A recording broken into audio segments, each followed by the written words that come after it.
सुप्रभात बच्चों। भीष्म साहनी के द्वारा लिखा गया संस्मरणात्मक लेख गांधी, नेहरू और यासर अराफात का पहला अंक आपको एक अंतराल पूर्व भेज दिया गया था और उसी की दूसरी कड़ी में इस अध्याय को आगे बढ़ाते हैं हम। और गांधी जी का ही संस्मरण अभी कंटिन्यू रहेगा, उसके बाद में नेहरू जी का आएगा। तो गांधी जी का हमने कहाँ छोड़ा था, इस पेज को समाप्त करने के बाद अब हम अगले पृष्ठ पर आते हैं। अगले पृष्ठ में इसको यहाँ से लेंगे। हाँ, तो इसमें लेखक कहता है, मैं सेवाग्राम में लगभग 3 सप्ताह तक रहा। अपने भाई के पास भीष्म साहनी रहे, बलराज साहनी के पास में, उस आश्रम में जो गांधी जी के द्वारा ही चलाया जाता था, सेवाग्राम का आश्रम। अक्सर ही प्रातः उस टोली के साथ हो लेता। अब जब चस्का पड़ गया तो रोजाना सुबह ही उठते थे और गांधी जी के साथ में जो एक टोली चलती थी उस टोली का सदस्य हो गए लेखक। शाम के समय क्या होता था, आश्रम में एक प्रार्थना सभा होती थी, वहाँ भी वो लेखक जाता था। उसका चाव बहुत ज़्यादा था ऐसी जो क्रियाकलाप है उनमें। आश्रमवासी तथा कस्तूरबा एक और को पालथी मारे और दोनों हाथ गोद में रखे बैठी होती। कस्तूरबा गांधी उनकी पत्नी गांधी जी की,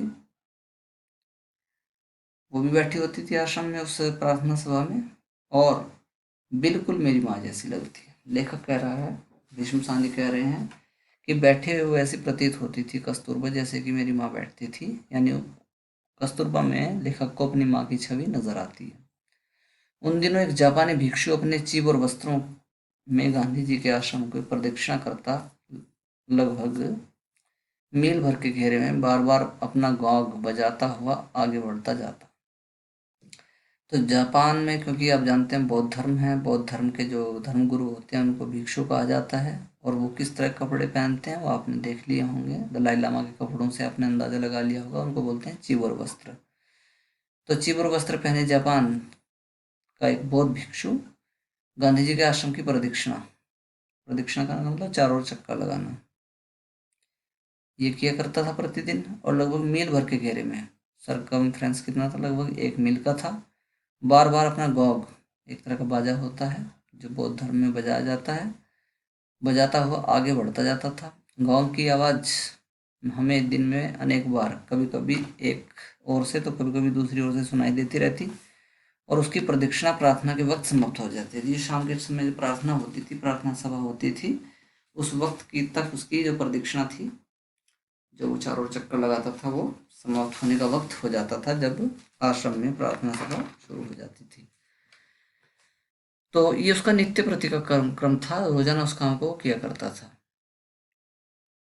और जब वो प्रार्थना स्थल पर पहुंचता था, बड़े आदर भाव से गांधी जी को प्रणाम करता था, रिस्पेक्ट करता था गांधी जी की, और एक कोने में जाके वो बैठ जाया करता था। तो ये उसका नित्य प्रति का नियम था, वो ऐसा किया करता था।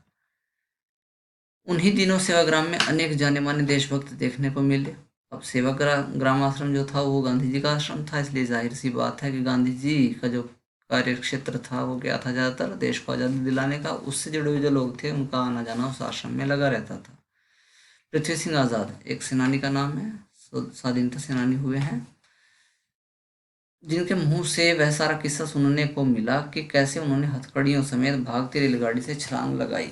उन्होंने बताया था, पृथ्वी सिंह आज़ाद ने, लेखक को, कि मैं एक बार अंग्रेज़ों की गिरफ्त में आ गया था, हथकड़ियाँ लगी हुई थी और मैं चलती हुई ट्रेन से छलांग मैंने लगा दी थी और मैं उनके चंगुल से छूटने में आज़ाद हो गया था। फिर मैंने काफ़ी समय तक गुमनामी में रहकर एक जगह अध्यापन कार्य किया, एक जगह स्कूल में पढ़ाने का काम किया। उन्हीं दिनों वहाँ पर मीराबेन थी। जब लेखक वहाँ पे गया था तो गांधी जी की शिष्या थी मीराबेन, वो भी उस समय वहाँ पे मौजूद थी आश्रम में। खान अब्दुल गफ्फार खान, जिनको सीमांत गांधी के नाम से जाना जाता है, वो भी थे। और कुछ दिन के लिए डॉक्टर राजेंद्र प्रसाद, राजेंद्र बाबू यानी डॉक्टर राजेंद्र प्रसाद जो हमारे पहले राष्ट्रपति हुए हैं, वो भी आए थे।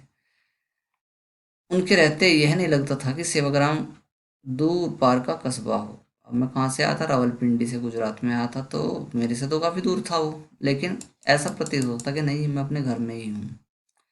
एक दिन दोपहर के समय में आश्रम से बाहर निरुद्देश्य टहल रहा था। निरुद्देश्य मतलब खाम खाम, बिना किसी वजह के।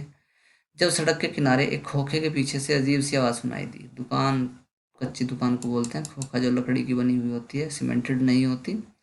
उस खोखे के अंदर से एक आवाज़ आ रही थी, मैं मर रहा हूँ, बापू को बुलाओ, मैं मर जाऊंगा, बापू को बुलाओ। ये आवाज़ थी। मैंने उस ओर कदम बढ़ा दिए। खोखे के अंदर 15 साल का एक लड़का, जो देखने में गांव का रहने वाला जान पड़ता था, देहाती था बिल्कुल, पड़ा हुआ हाथ पैर पटक रहा था और हाँफता हुआ बार बार कहे जा रहा था, क्या? मैं मर जाऊंगा, बापू को बुलाओ। दो एक आदमी उसके पास आकर खड़े हो गए उसकी परेशानी समझने के लिए।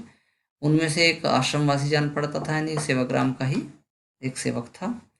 अरे कुछ बताओ तो, तुम्हें हुआ क्या है? वैद्य को बुलाएं क्या? डॉक्टर को बुलाएं क्या?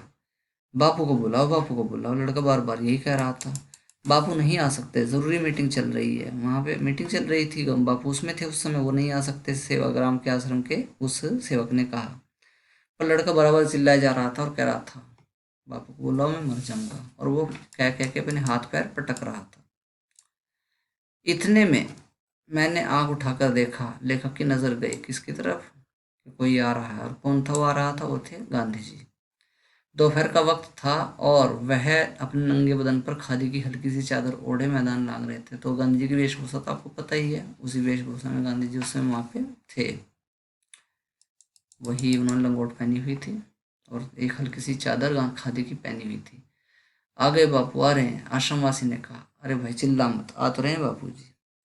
जिस पर लड़का ऊंचा ऊंचा चिल्लाने लगा। जब जैसे पता चलता है उसको बापू जी आ रहे हैं, तो उसने और भी चिल्लाना शुरू कर दिया, बाबू मैं मर जाऊंगा, मैं मर जाऊंगा, और दाएं बाएं सिर झुलाने लगा। तो गांधी जी उसके पास आकर खड़े हो गए। उसके फूले हुए पेट की ओर उनकी नजर गई। उस पर हाथ फेरा, समझ गए, अच्छा ये है वजह, अफारा आ रहा है पेट पर। एक पीता रहा, क्यों बे, इतनी क्यों पी ली? इतनी ज्यादा पी गया तू, पागल तो नहीं है कहीं?